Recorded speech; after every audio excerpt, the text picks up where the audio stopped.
자, 이번 시간은 힘과 운동, 여기에서 세 번째 마지막 단어냐. 첫 번째 얘기는 힘이 작용하지 않으면 어떤 운동 상태가 이루어지는지 여기에 대해서 한번 알아봅시다. 우리가 보통 이런 길가에 커다란 돌이 있다고 상상을 해봐. 이 돌을 우리가 외부에서 힘을 가하지 않는다 그러면 얘는 계속 정지하고 있겠지. 그래서 자기 자신의 현재 상태를 계속 습관적으로 유지하려는 이러한 성질을 관성이라고 표현해. 관성. 현 상태를 그대로 유지하려는 거. 그게 관성이야. 그런데 만약에 얘가 앞쪽으로 움직이고 있다고 생각을 해봐. 앞쪽으로 움직이고 있다고 생각을 해봐. 10m/초의 속도로 1초에 10m 가는 속도로 자동차 바퀴가 앞으로 움직인다고 생각을 해봐. 그러면 움직이는 녀석은 또 계속 움직이고 싶어하는 관성이 있겠지. 그래서 지금 여기 두 번째 나와 있는 등속 직선 운동이라는 거는 처음이나 나중이나 10의 일정한 속도로 똑바로 앞으로 가는 거, 직선 운동하는 거. 이게 등속 직선 운동이야. 그러니까 이런 상태에서는 계속 앞으로 이제 가고 싶어 하겠지. 뭐 급브레이크를 밟아가지고 정지를 하지 않는 이상. 오케이? 그래서 관성이라는 거는 결론적으로 현재 운동 상태를 그대로 유지하려고 하는 그러한 성질 자체를 말한다. 일종의 습관이지, 습관.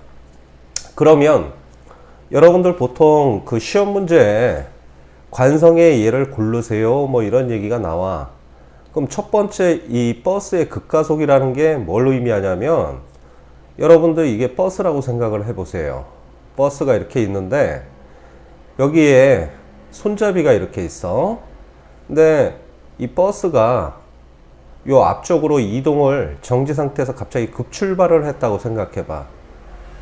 그러면 요 손잡이는 계속 정지하고 싶어 하는 성질을 유지를 해. 근데 차는 앞으로 가니까 상대적으로 얘는 어떻게 돼? 뒤로 밀리는 것처럼 보인다고. 뒤쪽으로. 그래서 요 손잡이가 뒤로 밀리는 현상, 이게 바로 관성 때문에 생기는 일이야. 사실은 가만히 있고 싶은데 차체가 앞으로 가니까 얘는 뒤로 밀리는 현상이지. 그러니까 여러분들이 아침에 학교를 가기 위해서 버스를 탔을 때도 처음에 차에 올라타서 가만히 있었는데도 불구하고 급출발을 하게 되면 반대쪽으로 힘을 받는 것과 똑같은 원리가 됩니다. 왜 반대쪽으로 힘을 받느냐? 나는 가만히 있고 싶어 해. 근데 차체는 앞으로 가니까 상대적으로 나는 뒤로 밀리는 것처럼 보이는 거지. 요게 관성의 이제 예야. 그 다음에 두루마리 화장지를 갑자기 잡아당기면 어떻게 되느냐 이랬는데, 두루마리 화장지가 뭔지 알지? 이렇게 해가지고 동그랗게 생긴 거. 자, 요 화장지에, 자, 이렇게 해서 화장지를 펼쳤는데, 얘를 갑자기 있지, 확 하고 잡아당기지, 왼쪽으로. 그러면 요 종이는 가만히 있고 싶어 하는데, 힘이 왼쪽으로 작용하니까 상대적으로 갑자기 끊어져, 여기가. 이 전체 다가 끊어지는 게 아니라, 한 부분이 끊어진다고. 왜냐하면 얘는 가만히 있고 싶어 해. 그런데 일정한 힘을 받았으니까 그 힘 받은 쪽에 의해서 툭 끊어지는 거지. 이 전체가 다 딸려오는 게 아니라는 얘기야. 이해가 가? 자, 그 다음 물체에 작용하는 합력이 0인 경우로 한번 살펴봅시다. 물체에 작용하는 힘이 없을 때 합력 제로야. 그러니까 처음에 이 예를 들었던 길가에 어떤 바위가 있다라면 얘는 계속 정지하고 싶어 해. 왜? 외부에서 힘이 없지. 힘이 없으니까 이게 합력 제로야. 그리고 두 번째, 물체에 작용하는 힘과 마찰력이 같은 경우라 그랬는데, 요게 이제 그 두 번째 얘기했던 자동차가 앞으로 가는 경우를 생각하시면 됩니다. 10의 속도로 일정하게 가는 거는 앞쪽으로 가는 힘과 이 반대쪽에 끓기는 땅과 마찰력이 평행을 이루어 가지고 등속 직선 운동을 한다는 얘기지. 얘가 자, 칠판을 지우고 두 번째 얘기로 개념 2로 진행을 할게. 자, 두 번째 얘기는 여러분들 힘의 방향에 따른 속력의 변화 얘기인데, 힘의 방향에 따른 속력의 변화 얘기인데, 운동 방향과 같은 방향으로 힘이 작용하면, 자, 이게 무슨 얘기냐? 지금 장난감 자동차가 있는데 앞쪽으로, 오른쪽으로 달리고 있어. 달리고 있는데 더 빨리 달리라고 힘을 또 줬다라는 얘기야. 가는 방향으로 밀었다라는 얘기야. 그러면 속도가 빨라지니까 이 간격이 요만큼에서 좀 더 벌어지면서 확 벌어졌죠. 그래서 간격이 벌어졌다라는 거는 힘을 받으면 속력이 증가한다라는 얘기와 동의어야. 그래서 이와 같은 얘가 낙하하는 물체가 있습니다. 이건 뭐냐면 이 빌딩에서 돌을 갖다가 떨어뜨려. 처음에는 살짝 놓쳤는데 내려갈수록 어떻게 됩니까? 속도가 엄청 빨라지지. 왜 빨라져? 중력 때문에 그래. 땅에서 아래로 내려오는 돌을 보고 어서 와, 어서 와 하고 계속 잡아당기는 거야. 운동 방향으로. 그러니까 속도가 빨라지는 거지. 그래서 낙하하는 물체, 중력 때문에 그래. 경사면을 내려오는 수레도 마찬가지입니다. 이렇게 해서 여기에서 지금 바퀴를 갖다가 이 아래쪽으로 떨어뜨리면 내려갈수록 더 빨라지잖아. 왜냐하면 땅에서 중력이 작용해서 그래. 중력. 중력이 계속 내려오라고 하니까 비스듬하지만 더 빨라지는 거야. 그래서 지금 이 두 가지 예는 운동 방향하고 힘 받는 방향이 같을 때, 일치할 때 얘기야. 이해가지요? 그 다음에 두 번째, 운동 방향과 반대쪽으로 힘을 받으면 당연히 간격이 벌어졌다가 점차 좁아지지. 왜 그럴까? 가고 싶은데 오지 말라고 반대로 힘을 작용하니까 당연히 속도가 떨어질 거 아니야. 그래서 대표적으로 이 브레이크를 밟게 되면 자동차가 멈추지. 결과적으로 곧바로 멈추는 게 아니라 앞으로 밀리면서 조금씩 속도가 줄어들잖아. 그거 생각하시면 돼. 자, 그 다음에 여기 두 번째로 우리가 그 그림을 보게 되는데, 연직이라는 거는 땅이 있으면 땅과 90도를 이루는 방향을 연직이라고 얘기해. 그래서 똑바로 공을 위로 쏘면 어차피 중력은 뭡니까? 아랫방향으로 작용하지. 근데 공은 어떻게 돼? 위로 올라가잖아. 힘을 받아서. 그러면 가는 방향과 반대쪽으로 중력이 작용하니까 올라갈 때는 처음에는 속도가 빠르다가 점차 속도가 떨어지게 되지. 근데 올라갔던 공이 다시 내려오게 될 때는 중력 방향과 일치를 하게 돼. 떨어지는 방향이. 그러다 보니까 처음에는 조금씩 더 늘어나 가지고 속도가 빨라지는 걸 보여주지, 이 사진이요. 자, 그 다음에 속력 변화에 영향을 주는 요인이라고 개념이 나와 있어. 속력 변화에 영향을 주는 요인. 자, 어떤 게 있을까? 한번 보셔. 힘의 크기와 속력 변화인데, 힘의 크기가 커지면 속력의 변화가 크다라고 얘기했지. 여러분들 이게 고등학교 올라가면 속력 변화는 세 글자로 가속도라고 배웁니다. 가속도. 속도가 덧붙여지는 정도를 말하는데, 보통 우리가 힘이 커지면 가속도도 커져. 가속도하고 힘은 어떻게 돼? 비례관계야, 비례관계. 힘이 커지면 가속도도 커지고 힘이 작으면 가속도도 작아져. 이게 대표적인 게 좀 전에 설명했지. 장난감 자동차를 앞으로 달리고 있는 녀석을 더 가라고 뒤에서 계속 힘을 줘. 그럼 더 빨라지지. 그게 가속도가 작용했다라는 얘기야. 그러면 시험지에서 속력이 Y축에 있고 X축에 시간이 있다라면 요 빨간색 그래프 있지. 이게 가속도를 말해. 가속도. 근데 이 빨간색은 이만큼 벌어져 있고, 파란색은 요만큼 벌어져 있잖아. 그럼 누가 더 가팔러? 이 빨간색이 더 가파르지. 그래서 가파르니까 가속도 값이 2뉴턴 해가지고 힘의 크기가 1뉴턴보다 2배가 커지면 가속도도 2배가 된다 이런 얘기죠.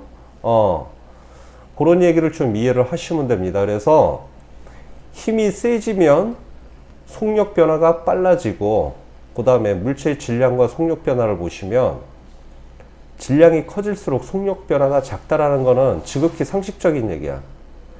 예를 들어서 가벼운 녀석과 무거운 녀석이 있어. 그럼 너희가 상식적으로 생각해봐. 여기서 잡아당길 때 가벼운 것과 무거운 것 중 누가 잡아당기기가 편해? 당연히 가벼운 거죠. 그러니까 잡아당기기 편하다라는 거는 속력 변화가 크다라는 얘기고, 1kg에서 2kg로 무게가 증가가 되면 잡아당기기가 힘들어.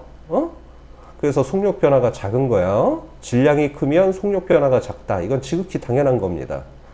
그래서 1kg, 2kg 중에 어디를 2kg로 할지 가속도가 이게 작은 걸 찾아야지. 기울기가 작은 거. 자, 그러면 지금까지 얘기했던 이 그래프 두 개를 통해서 우리는 다음과 같은 사실을 배울 수가 있어.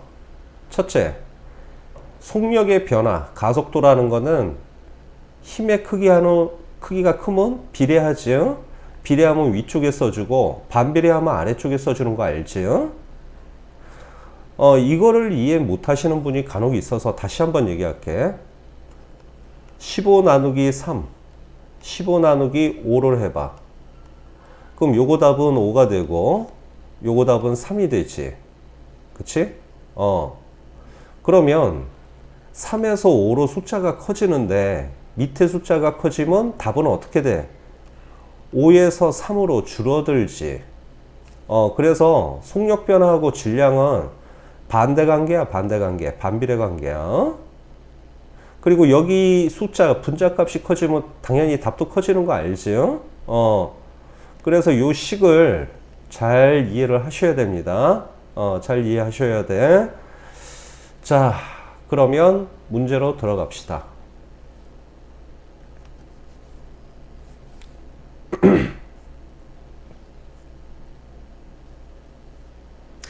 자, 문제로 들어가기 전에 먼저 간단하게 우리가 그 낙하운동에 대한 실험을 한번 보자.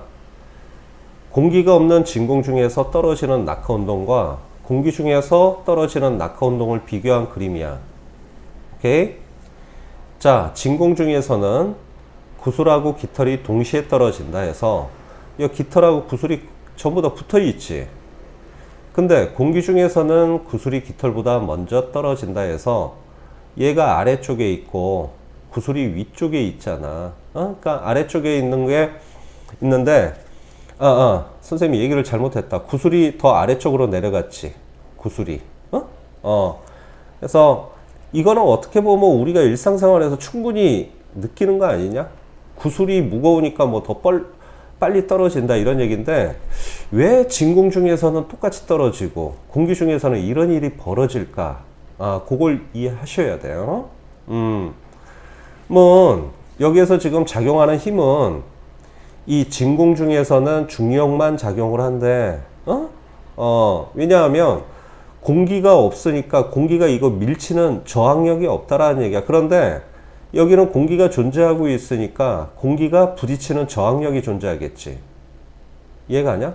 그러니까 만약에 여러분들 A4 용지를 진공 중에서 실험하면 똑바로 떨어져. 근데 공기가 있는 데서 떨어뜨리면 어떻게 되니? 왔다 갔다 하면서 떨어지지요? 왜 그래?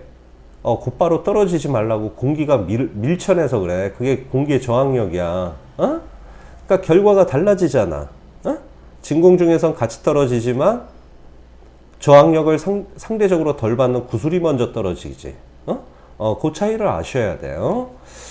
자, 그러면 문제를 통해서 지금까지 했던 공부를 확인해 봅시다.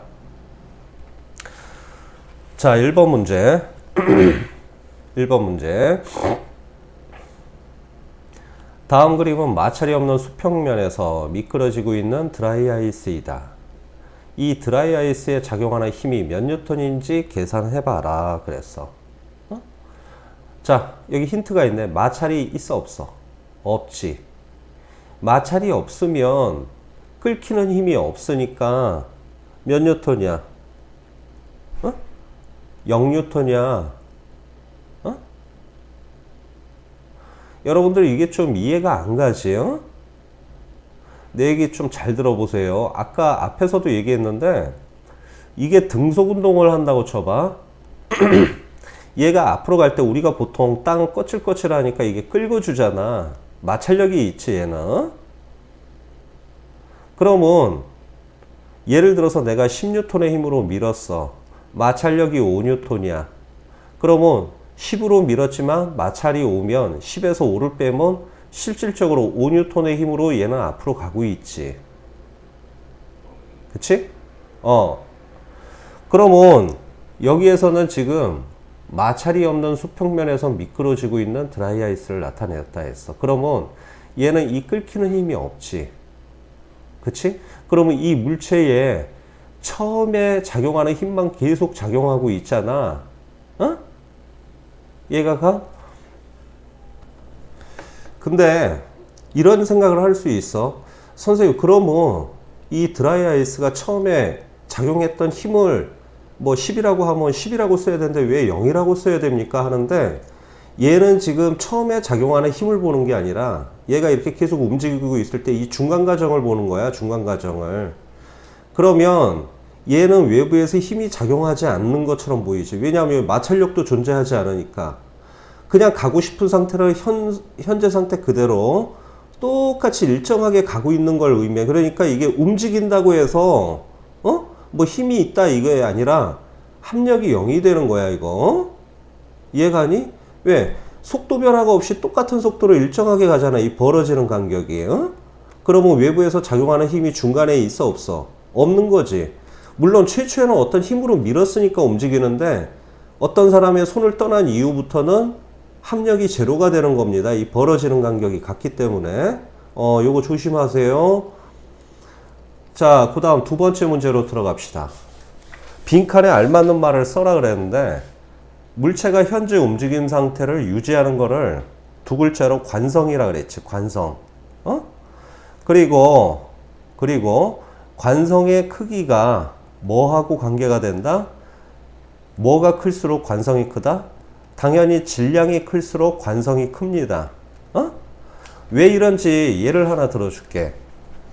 여러분들 이 장난감 수레 있지? 여러분한테 달려오는 장난감 수레가 있고 요번에는 10톤짜리 트럭이 있어.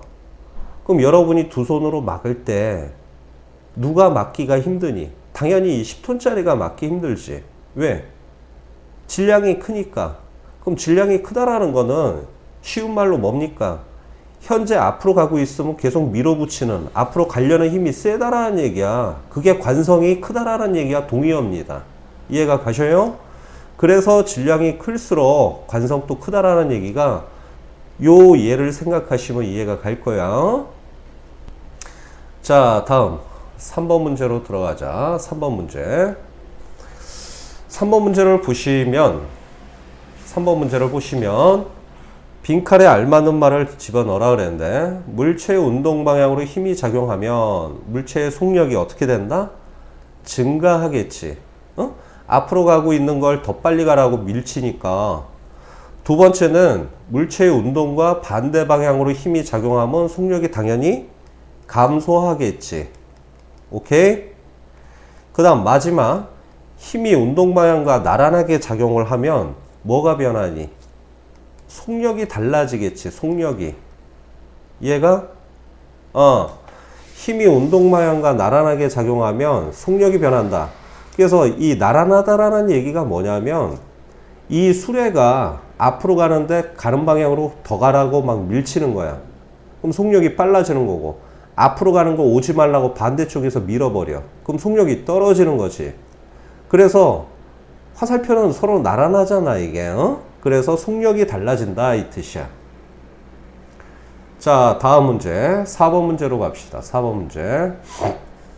4번 문제 보시면, 자, 맞으면 동그라미, 틀리면 X를 하라 그래서 위로 던져 올린 물체가 올라갈 때는 운동 방향과 힘의 방향이 같고, 아래로 내려올 때는 운동 방향과 힘의 방향이 다르다 했는데, 이게 답이 반대로 됐어. 같고가 아니라 다르고, 다르다가 아니라 같고, 이렇게 얘기해야 돼요. 이거 아까 얘기 다 했습니다. 공을 위로 던지면 중력은 아래쪽인데 힘은 위쪽을 받지. 이게 반대지. 그러니까 위로 던졌을 때 운동 방향, 즉 위로 올라가는 방향과 힘의 방향은 다르다지. 중력은 아래쪽이니까. 2번, 진공 중에서 낙엽과 도토리를 동시에 떨어뜨리면 낙엽은 도토리에 비해 질량이 작기 때문에 천천히 떨어진다가 아니야. 진공에서는 아니야. 같이 떨어져. 공기 중에서라면 이게 답이야. 세 번째, 물체에 큰 힘을 주면 당연히 속력 변화는 힘과 비례하니까 맞지. 속력의 변화는 질량에 반비례한다고 아까 얘기했지요.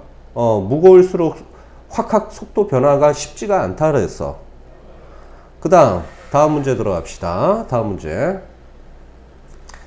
자, 5번하고 6번 두 문제. 자, 요거 하고 잠시 쉬었다 할게. 속력 변화에 영향을 주는 요인과 속력 변화의 관계를 맞게 연결하라 그랬는데, 물체의 질량과 속력 변화는 비례하냐 반비례하냐? 방금 위에서 했지. 반비례야. 무거울수록 빨리 움직이기가 힘들다는 얘기야. 반비례한다는 얘기가. 근데 힘이 세질수록 속도는 빨라지니까 비례한다지, 이거. 그 다음에 6번. 오른쪽 그림처럼 용수철 저울을 연결해서 수레를 당기면 속력의 변화가 2배가 되는 걸 찾아라 그랬어. 자, 1kg가 있어. 여기는 2kg가 있어. 근데 4N의 힘으로 당겼어. 그러면 속력의 변화는 아까 공식이 뭐야? 질량분의 힘이라 그랬지. 질량분의 힘. 그러면 여기 질량은 2고 힘은 4야. 2분의 4는 2가 되니까 여기 속력 변화는 2가 답이지. 근데 여기는 질량이 1이고 힘도 1N이니까 속력 변화는 1이야. 그럼 1의 2배는 2니까 니은이 답이지. 그 다음에 얘는 질량이 2고 힘이 1이니까 2분의 1이니까 이거 2배 안 되지. 얘는 질량이 1이고 힘이 2니까 1분의 2는 2가 되니까 아까 1보다 뭐야? 2배 맞지? 이런 식으로 답을 찾으면 되는 거야. 그래서 니은하고 리을이 답이야. 기억은 질량이 1, 힘이 4니까 1분의 4 하면 4가 나오니까 4배가 되어서 틀리지. 지금 2배 찾는 문제니까. 그래서 질량분의 힘으로 계산하시면 됩니다.